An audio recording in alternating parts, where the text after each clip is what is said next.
Les papiers du divorce tremblaient dans ma main tandis que je regardais le visage de mon mari.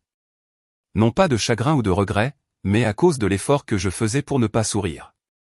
Je prends toutes mes affaires personnelles avec moi, dis-je d'un ton neutre. Sa maîtresse soupira, admirant ma maison de designer, ignorant ce que le lendemain apporterait.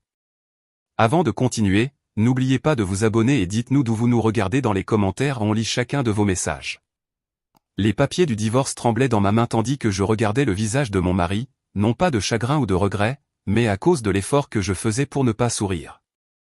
Alors, tu vas vraiment partir comme ça, demanda James, les sourcils haussés dans une fausse inquiétude, tandis que ses doigts s'entrelaçaient avec ceux de Rachel, sa maîtresse. Elle était assise à côté de lui sur mon canapé de designer, celui pour lequel j'avais économisé pendant 6 mois.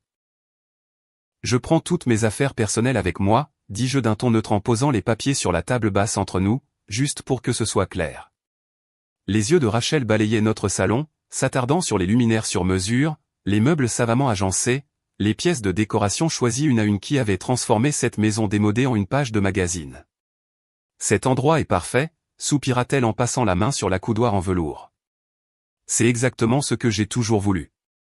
Tes vieilles fringues et tout le reste, prends-les. Honnêtement, ça me rappelle juste les moments misérables qu'on a passés ensemble. J'ai hoché la tête lentement, sans prendre la peine de corriger sa supposition. Les déménageurs seront là demain. Souviens-toi juste que tu as accepté qu'il n'y ait pas de partage des biens. Je m'appelle Lorraine. J'ai 29 ans et je suis architecte d'intérieur. Voici l'histoire de la façon dont j'ai vidé bien plus qu'une simple maison. Il y a 3 ans, j'ai épousé James, croyant que nous étions partenaires dans tous les sens du terme. Il avait 34 ans, travaillait dans la gestion de chantiers de construction, et avait hérité de la maison de ses grands-parents peu de temps avant notre rencontre. La maison était structurellement saine, mais n'avait pas été rénovée depuis les années 1980. Que des murs beiges et du stratifié usé. James l'avait meublé avec des articles de récupération d'amis et des basiques de magasins discount. Quand nous nous sommes mariés, j'y ai vu un potentiel. Avec mon expertise en design et mes économies, j'ai transformé cette propriété démodée en quelque chose de spécial. Chaque pièce était soigneusement sélectionnée. Des meubles modernes du milieu du siècle qui complétaient l'ossature de la maison, un éclairage spectaculaire qui attirait le regard vers le haut, des habillages de fenêtres sur mesure qui encadraient parfaitement la vue. Je documentais chaque achat, en partie par habitude professionnelle, et en partie parce que j'avais appris très tôt dans notre mariage que James était négligent avec l'argent. Cette négligence s'étendait à notre relation.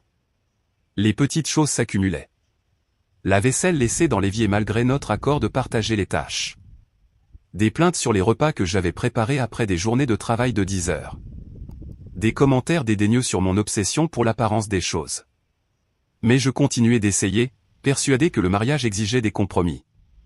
Ce sur quoi je ne pouvais pas faire de compromis, c'était la découverte de ces textos à Rachel il y a 6 mois.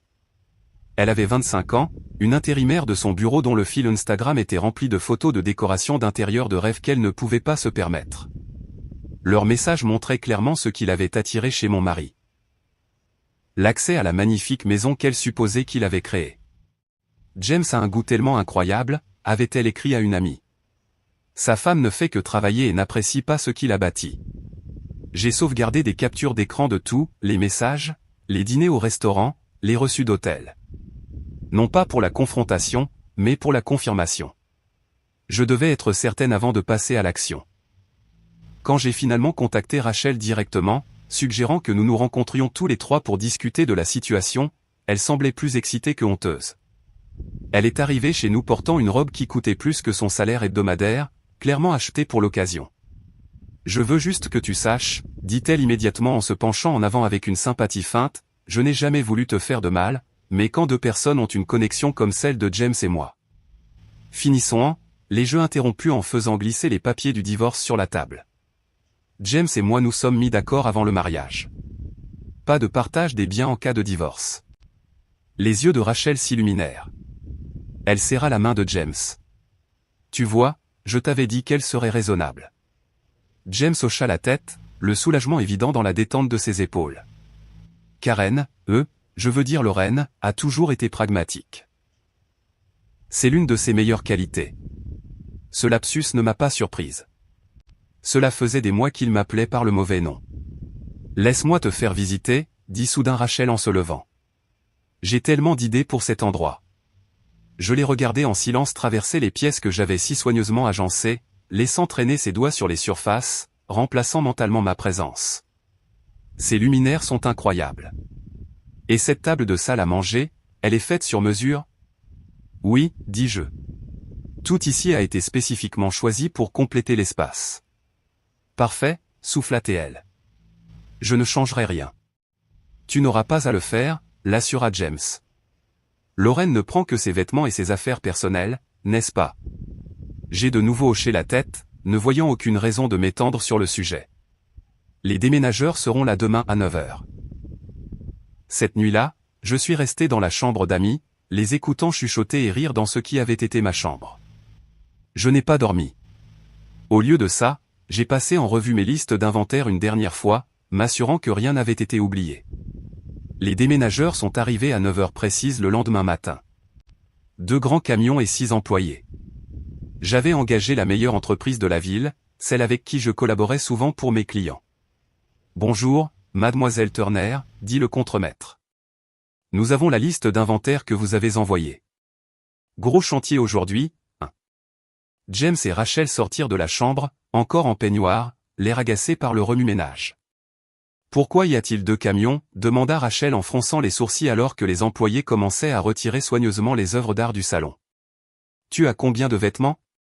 Je n'ai pas répondu, me contentant de tendre ma tablette avec l'inventaire complet au contremaître.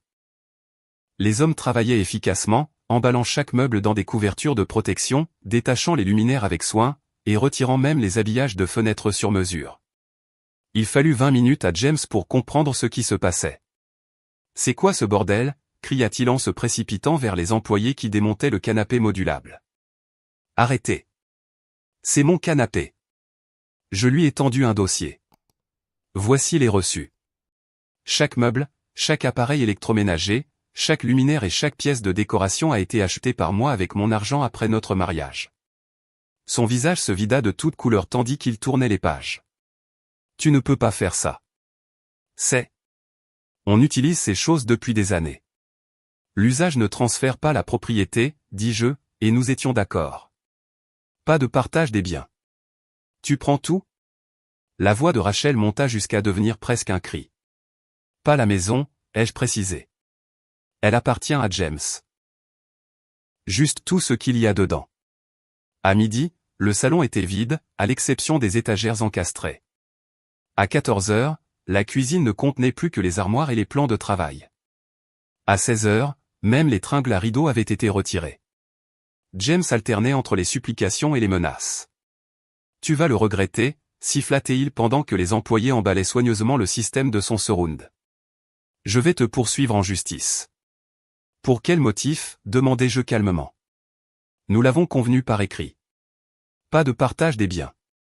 Tu gardes ce qui est à toi. Je garde ce qui est à moi. Alors que les employés commençaient à charger le dernier camion, une petite camionnette s'est garée. 2 hommes en bleu de travail se sont approchés de la maison. Madame Turner, nous sommes là pour enlever le papier peint. Rachel, qui était assise en silence sur le sol depuis que les chaises de la salle à manger avaient été emportées, leva les yeux, horrifiée. Le papier peint, imprimé sur mesure, ai-je expliqué. Conçu spécifiquement pour cette maison. Il a coûté près de 8 000 $, payé par mon entreprise. Tu ne peux pas prendre les murs, cria James. Pas les murs, ai-je corrigé. Juste ce qu'il y a dessus. Comme tu l'as dit, je prends toutes mes affaires personnelles. Je les ai laissées là, debout dans une maison vide, aux murs nus et aux prises électriques apparentes là où mes appliques de designer avaient été suspendues. La maison paraissait plus vieille qu'avant que je ne la transforme. Tous ses défauts étaient maintenant visibles, sans mes distractions soigneusement placées. 2 semaines plus tard, James a appelé. Sa voix avait perdu cette assurance qui m'avait autrefois attiré. Lorraine, s'il te plaît, commença-t-il. Rachel est partie. Elle a dit qu'elle ne pouvait pas vivre comme ça. On a besoin de ton aide. Demandai-je. Je veux dire, j'ai besoin de ton aide. Je me suis trompé sur tout. Trompé sur quoi, précisément, ai-je demandé, bien que je sache exactement ce qu'il voulait dire. Il soupira. Sur nous, sur Rachel, sur la maison. Je n'avais pas réalisé tout le travail que tu avais fourni pour la rendre si belle. Rachel n'arrêtait pas de se plaindre. Rien n'était assez bien. Les meubles d'occasion que j'ai achetés sont horribles. Elle a dit qu'elle n'avait pas signé pour vivre dans une chambre d'étudiant. Ça a l'air difficile, ai-je dit, ne ressentant rien. Envisagerais-tu de revenir, ou au moins de m'aider à rendre cet endroit de nouveau vivable? J'ai pensé aux meubles, désormais installés dans mon nouvel appartement. J'en avais déjà vendu la plupart. Trop de souvenirs. Les bénéfices avaient financé une rénovation complète de mon nouvel espace, avec des pièces qui reflétaient mieux qui j'étais devenu. Je crains que ce ne soit pas possible, dis-je. Mais je te souhaite bonne chance pour ta décoration. J'ai raccroché avant qu'il ne puisse répondre, puis j'ai bloqué son numéro. Le divorce avait été prononcé une semaine plus tôt, mettant officiellement fin à notre mariage. Certains espaces, une fois vidés, devraient le rester. Merci d'avoir regardé jusqu'au bout. Si cette histoire vous a touché, n'oubliez pas de liker, de vous abonner et de partager. Et surtout, dites-nous ce que vous en pensez en commentaire, on adore vous lire.